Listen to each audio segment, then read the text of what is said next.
본문은 장차 이루어질 메시아를 통한 온전한 회복에 대한 말씀입니다. 그런데 이 말씀이 주어진 바로 이 때가 아이러니합니다. 당시 이스라엘은 아수르의 공격 앞에 무력하게 서 있던 상황이었습니다. 이미 북이스라엘과 사마리아는 아수르에 의해서 함락되었고, 아수르 왕 사네립은 유다를 공격하여 유다에 가까운 라기스를 함락시켰고 예루살렘을 포위하고 있는 바로 그 상황이었습니다. 더욱이 유다는 군대를 소집하였지만 모인 사람들이라고는 오늘 본문 1절에 딸과 같이 전쟁에 어울리지 않는 그런 사람들이었습니다. 이후에 유다가 멸망할 때 그리고 이어서 막대기로 재판자의 뺨을 친다라는 말은 각 지역의 통치자들을 우습게 여기고 모욕하는 것을 의미합니다. 실제로 북이스라엘이 멸망할 때에도 북이스라엘의 왕들과 지도자들은 아수르 제국의 꼭두각시 노릇을 하였습니다. 백성들이 왕을 세운 것도 또 그 왕조를 따라 왕을 세운 것도 아닌 아수르에 의해서 이 사람 저 사람이 왕으로 세워졌다가 또 폐위되어지는 일을 당했던 것입니다. 이후에 유다가 멸망할 때에도 유다의 왕들 역시 바벨론에 의해서 조롱당하고 그리고 죽임을 당하였습니다. 그런데 바로 이런 상황에서 미가는 메시아의 탄생을 예언하고 있습니다. 그것도 당시 사람들이 기대하는 메시아와는 어울리지 않는 가장 작고 초라한 촌락인 베들레헴에서 탄생할 것이다 말씀하고 있습니다. 북이스라엘은 이미 무너졌고 남유다마저 지금 아수르에 의해서 멸망하기 직전인 상황에서 더욱이 스스로는 아무것도 할 수 없는 무력하고 절망적인 상황에서 그 어느 누구도 예상하지 않는 메시아의 탄생과 그 통치를 말씀하고 있는 것입니다.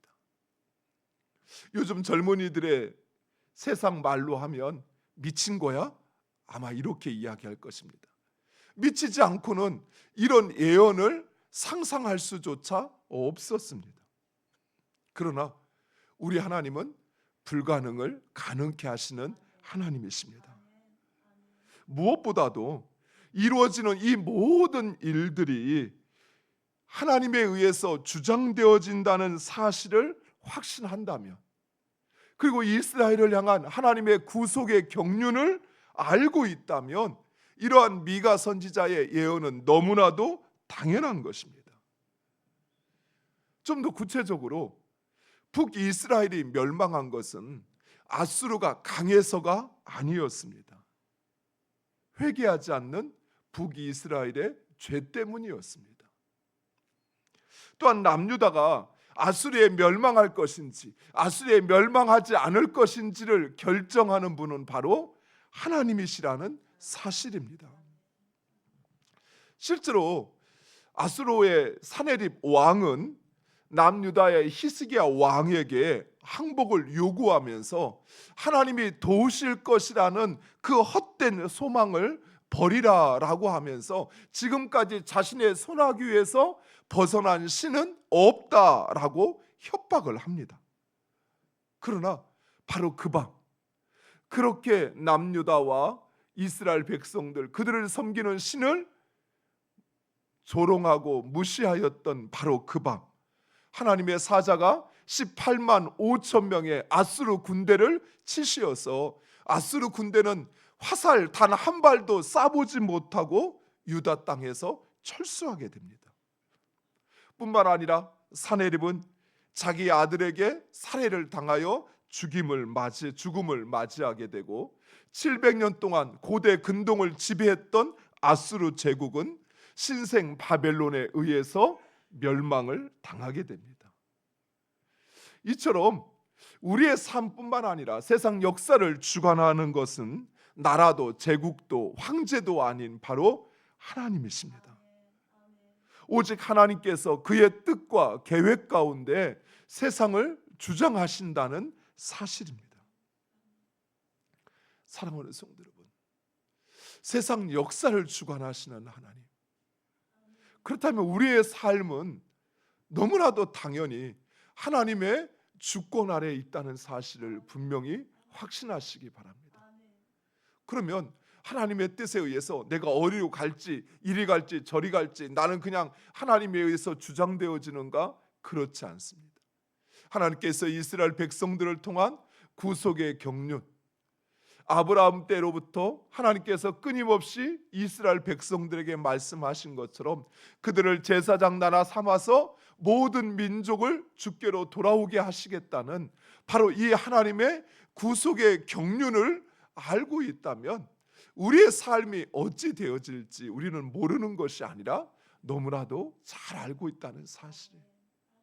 하나님은 나를 구원하실 뿐만 아니라 나를 통해서 우리 가정을, 또 내 주변을, 이 지역을, 이 민족을 구원하시기를 원하시는 하나님의 그 구원의 계획을 나를 통해 실행하신다는 사실입니다. 사랑하는 성도 여러분, 이것을 안다면 우리가 진정 복무하고 충성해야 될 것은 바로 그 하나님의 구속의 경륜입니다. 나를 구원하시어 하나님의 자녀로 온전하게 하시는 하나님의 그 뜻, 그리고 또한 나를 통하여 모든 열방을 주께로 돌아오게 하시기를 원하시는 그 하나님의 계획 가운데 우리가 순종하고 충성하는 것, 그것이 바로 우리가 살아가야 될 삶의 길이라는 사실입니다. 또한 유대 땅 베들레헴은 가장 작고 초라한 마을이었습니다. 그래서 메시아에게는 어울리지 않는 것 같지만, 그러나 메시아이신 예수 그리스도께서 이 세상에 오시기에는 가장 적합한 곳이라는 사실입니다. 왜냐하면 하나님은 가장 작고 연약한 것을 통해서 일하시기 때문입니다. 당시 이스라엘의 수도라 할 수 있는 예루살렘이나 아니면 또 아수르의 니느웨나 아니면 바벨론의 그 수도나 그 어떤 곳이 아니라 오히려 가장 작고, 그래서 누구도 그곳에서 메시아가 나올 것이라 예상하지 않는 바로 그곳을 통해서 하나님의 구원의 역사를 이루어 가신다는 사실입니다. 무엇보다도 이 베들레헴은 다윗이 태어나 성장한 다윗의 동네입니다. 그래서 이스라엘 백성들로 하여금 다윗의 나라를 회복시키실 분으로 기대하기에도 충분하였습니다. 여기에 한 가지를 덧붙이자면 이 베들레헴이라는 이 마을의 의미는 바로 떡집, 빵집 이런 의미를 가지고 있습니다.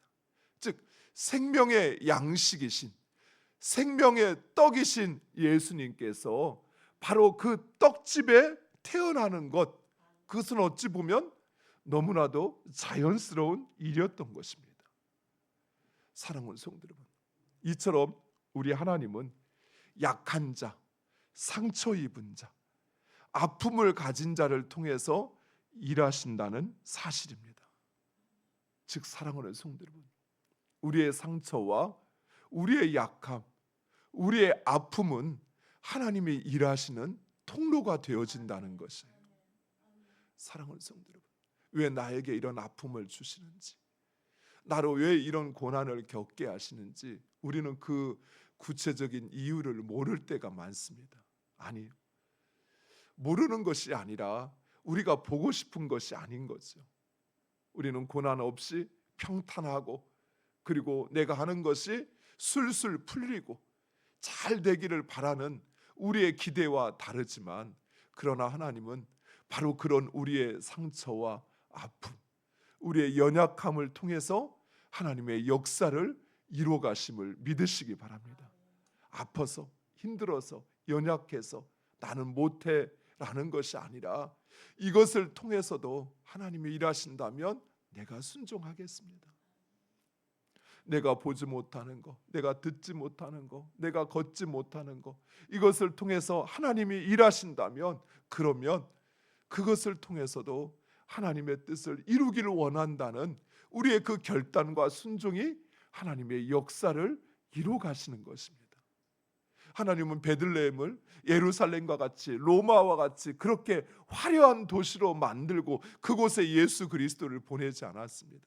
여전히 작고 초라하고 볼품없는 마을이었지만, 그러나 그곳에서 태어나게 하시어서 하나님의 그 구원의 역사를 이루어가게 하신 것입니다. 사랑하는 성도 여러분, 우리의 연약함, 그것은 하나님의 일하시는데 아무런 문제가 되지 않아요. 우리의 고난, 우리의 아픔, 나에게 없는 것, 그건 역시 하나님이 일하시는데 아무런 문제가 되지 않아요. 문제는 그런 나를 통해서도 일하시길 원하시는 하나님께 나를 드리는 것입니다. 나를 내어주면 하나님이 그런 나를 통해서 일하시고 역사하십니다. 그리고 세상에 오시는 메시아는 참 평강과 구원을 이루실 것이다 라고 이야기합니다. 여기서 말하는 평강은, 곧 샬롬은 단순히 아무 문제가 없이 편안한 상태를 말하는 것이 아닙니다. 성경에서 말하는 평안, 평강은 하나님과의 올바른 관계가 회복되어지고 하나님의 의가 실현되어지는 것, 이것이 평안입니다.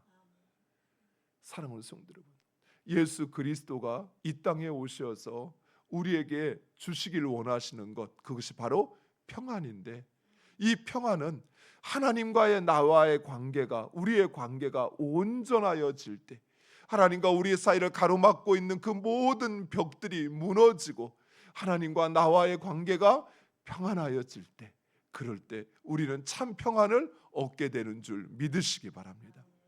또한 예수 그리스도께서 우리에게 주시는 평안은 그저 아무것도 하지 않아도 잘 먹고 잘 사는 그것이 아니라 우리의 삶에 하나님의 의가 이루어지는 것입니다. 하나님이 원하시는 그 정의와 공의가 우리의 삶에 이루어질 때 우리는 진정한 참 평안을 누리게 되는 것입니다. 그리고 그것은 바로 구원을 통해 성취된다는 사실입니다. 즉, 메시아는 구원 사역을 통해서 하나님과 우리의 관계를 회복시키시고, 그리고 하나님의 의를 실현하심으로써 우리에게 참 평강을 가져다 주시는 것입니다.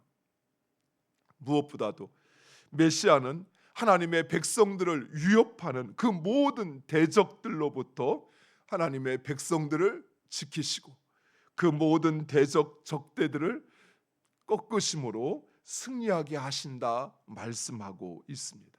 사랑하는 성도 여러분, 우리를 위협하는 대적들이 무엇입니까? 우리의 삶에 찾아온 불안과 두려움, 우리가 극복할 수 없다고 생각하는 우리의 삶의 문제와 경제적인 어려움들, 또 관계의 그 모든 것들, 이것들이 우리의 대적이라고 한다면 우리가 그것을 싸워 이기는 것이 아니라 예수 그리스도께서 우리를 지켜주시고 그리고 그 모든 것을 꺾으심으로 우리로 승리하게 하시는 줄 믿으시기 바랍니다. 따라서는 우리는 오직 예수 그리스도, 그분을 믿고 그분을 따르기만 하면 됩니다. 무엇보다도 이런 메시아이신 예수 그리스도를 전하는 것, 그것은 바로 모든 사람에게, 모든 민족에게 그리스도의 평강을 충만케 하는 것입니다. 사랑하는 성도 여러분, 그래서 우리는 예수 그리스도 전하는 일을 결코 멈추거나 포기해서는 안 됩니다. 우리가 예수 그리스도로 말미암아 평강을 누리잖아요. 죽음 앞에서도 두려워하지 않고 그 죽음을 받아들일 수 있는 평안함이 우리에게 있잖아요.